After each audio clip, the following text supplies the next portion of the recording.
Last item, that people are not coming to city council chambers because they are afraid of being abused. They're afraid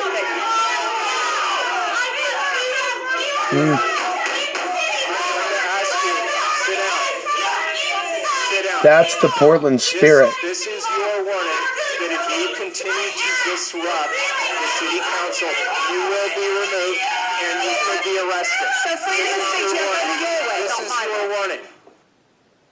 Alex Ansary here, March 27th, 2017. I want to talk a little bit about the things that I'm seeing in Portland, Oregon.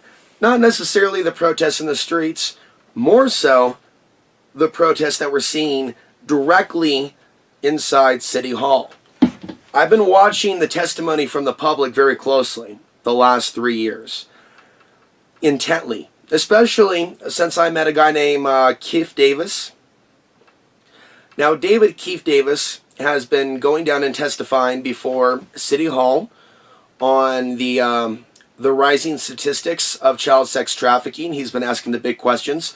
Why are certain city council members like Nick Fish and former mayor Charlie Hales, why are they associated with known pedophiles and things of that nature? Really controversial things. So, David Keith Davis has been banned from City Hall. And so there is some changes taking place within City Hall regarding their ability to ban someone by the day. They can come back the next day, according to an ordinance that they're trying to put on the books. Now, normally, those of us that are activists, those of us that are proponents of free speech, those of us that are against corruption, be it police corruption or other forms of corruption, usually we see something like this as a major attack on our free speech. To be honest with you, however, I'm going to bring up some issues that are going to piss off some people.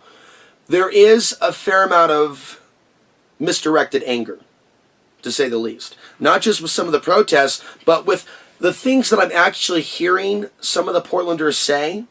Now, I don't know how many of those Portlanders that are going down there and causing a disturbance, how many of them are lifelong Portlanders that have spent their whole life in some form of activism,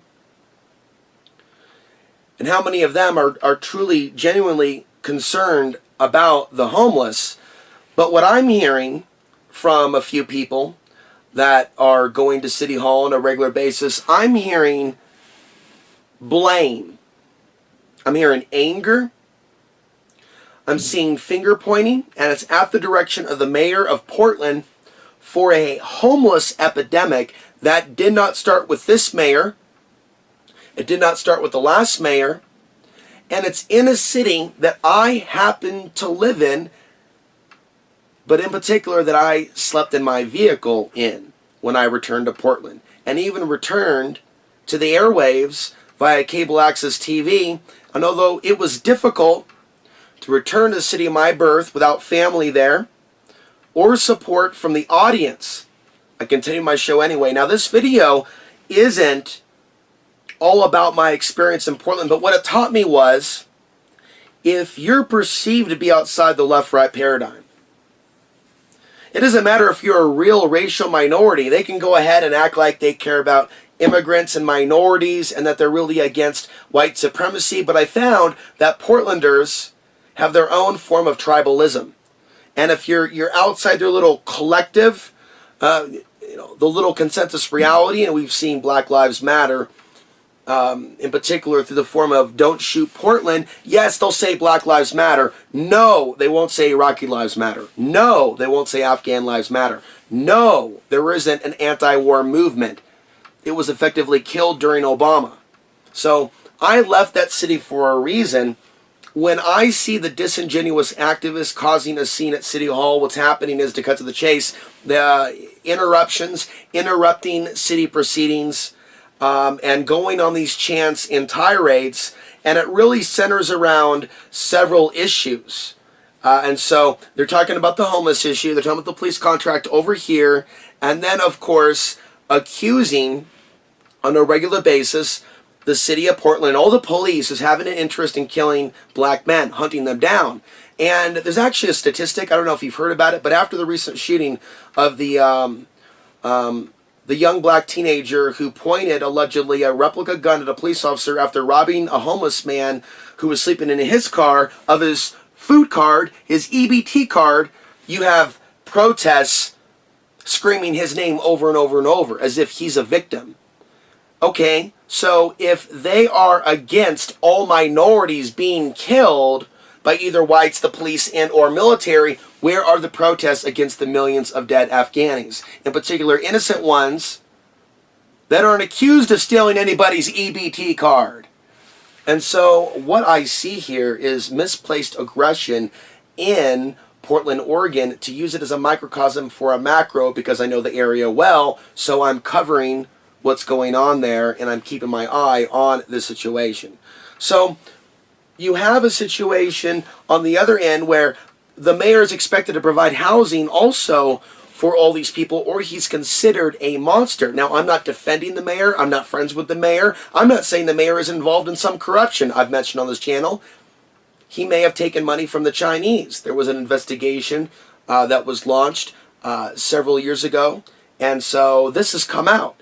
I've also talked about Top Off 4 and the current mayor, and his name is Ted Wheeler. On some level, I believe he was with the county then, he was a part of this exercise in which local officials worked closely with Homeland Security as they prepared for a false flag Al-Qaeda drill to hand over power to the federal government. That's not something that I'm for. I covered it. Do the others cover things like this? No. And see, I know what it's like to be viewed as a conspiracy theorist simply because I'm discussing cover-ups, I'm discussing things of that nature that are really uncomfortable to some of these activists. I remember when Portland rejoined the JTTF, being at City Hall, and being shouted at by another man being called an extremist.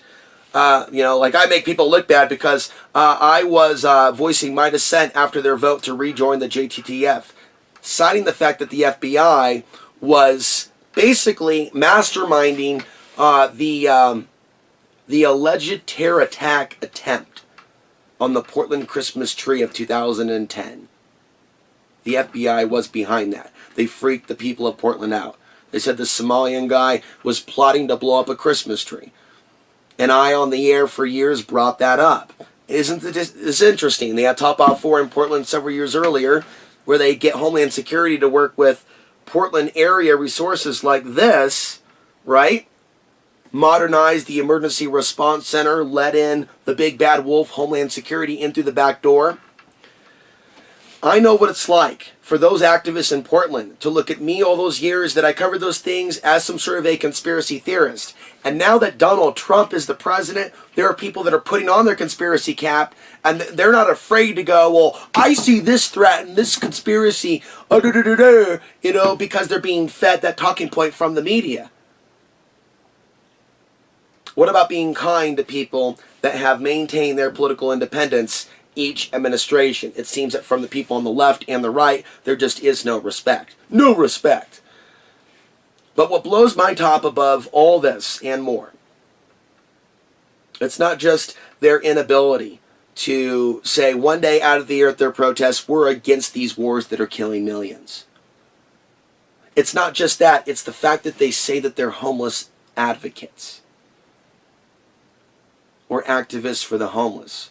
I returned to the city of my birth, as I said, in 2014, left in 2015 with the RV. It's not that I necessarily wanted my own room. I wanted a place to park. What I found was, I was at the end of my rope, literally, because I returned to a city during the Obama administration that was still in its dominant socialist leaning left politics. And the perception, this conspiracy, he's a conspiracy theorist, he's not with us. Well, what do you think about Obama? There's actually someone that I met recently who's, oh, the Donald Trump conspiracy. It's like, but what do you think about Obama? It's like they've got this, you're either going to like one candidate or one president during one era, and the other one either following or right before it is like the root of all evil. You know, like Bush the devil, Bush Satan. Then there's Obama the hero. And then for others, it's the opposite. It's Obama Satan. It's Donald Trump the hero. And I'm against all this hero worship. I'm also against this mentality that, you know,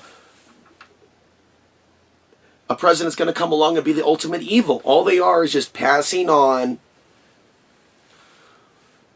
this sort of destruction and control. And nothing's changed. And so, as someone that actually really does care about the homeless, there are things that the community can do for the homeless. The problem is, the activists in Portland, other than maybe handing out some food, things of that nature, there isn't really a community response on the level that it needs. There are people that are going, oh my God, this problem is so monumental now. It's so in our face. What is the government going to do about that? And I'm here to say, as someone that was left on the streets for dead, but didn't die, my prayers were answered.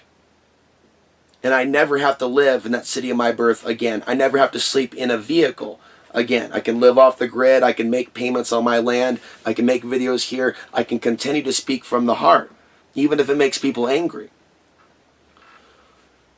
But what those people are doing in Portland, Oregon is insulting to real activists that were left on the streets by others. Because our politics weren't welcome. Because it was seen as extreme. Maybe because we were male.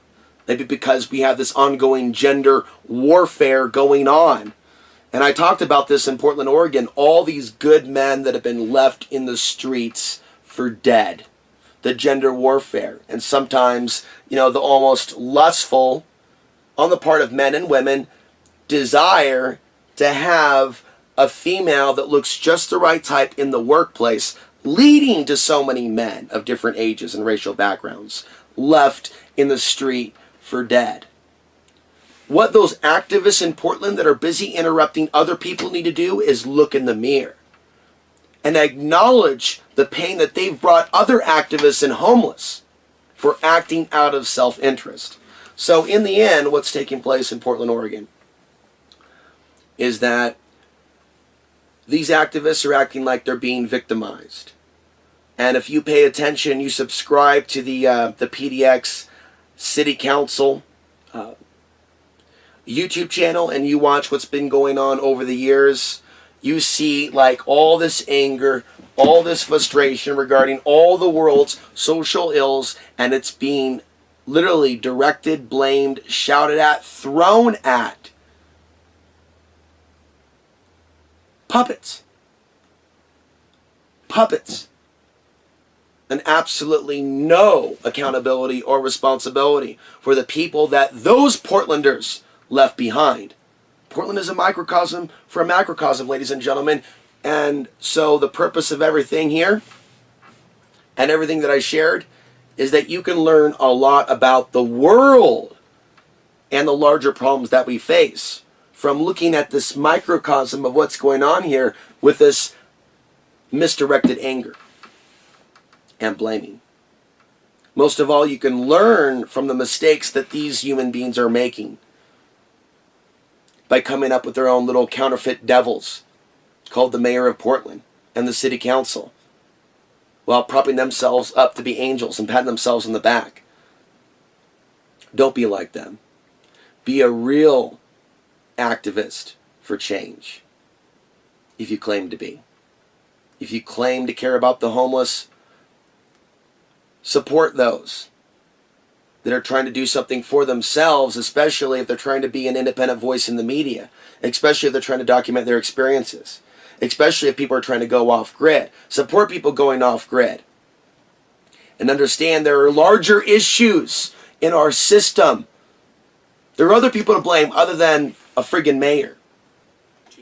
So I want people to know we will not, and I'm the presiding officer, so I'm giving you my word, I'm not going to enforce the proactive provision in this ordinance until we have that clarity around the constitutionality of that aspect of the ordinance. That being said, the rest of the ordinance needs to be passed, and there is a strong desire by many to have it done. Again, it's not to limit public testimony, it's to make sure that whoever is sitting in those 3 seats are heard and respected, whether they agree with you or not.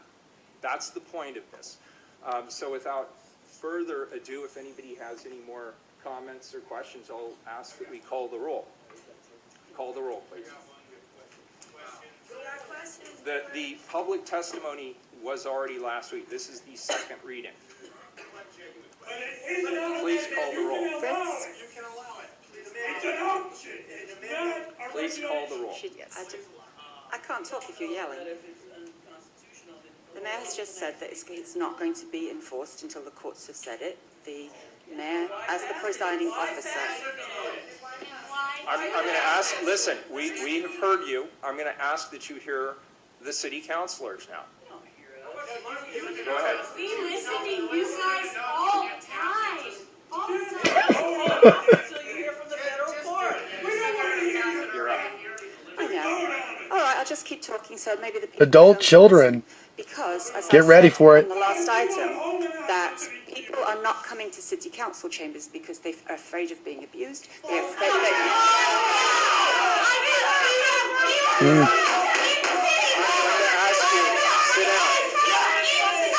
That's the Portland spirit. This is your warning that if you continue to disrupt the city council, you will be removed and you could be arrested. So freedom of speech is going your way, This not is my your way. warning. The Oregon Constitution says that freedom of speech and of expression should not be designed in any...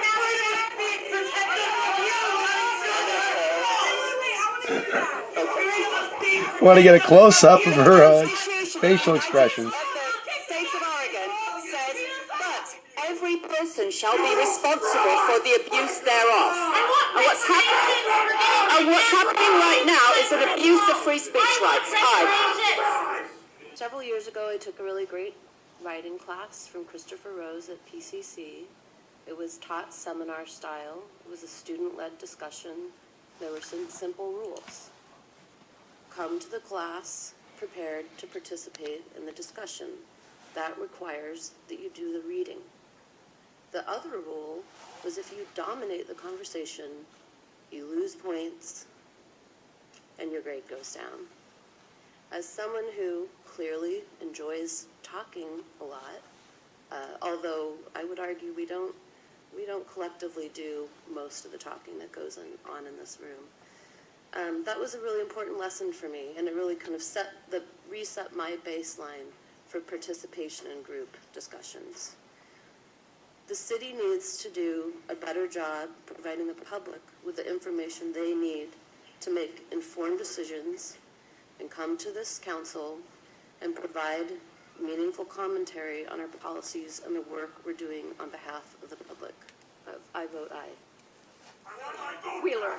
Aye, the ordinance. He wants his vote back. Next item.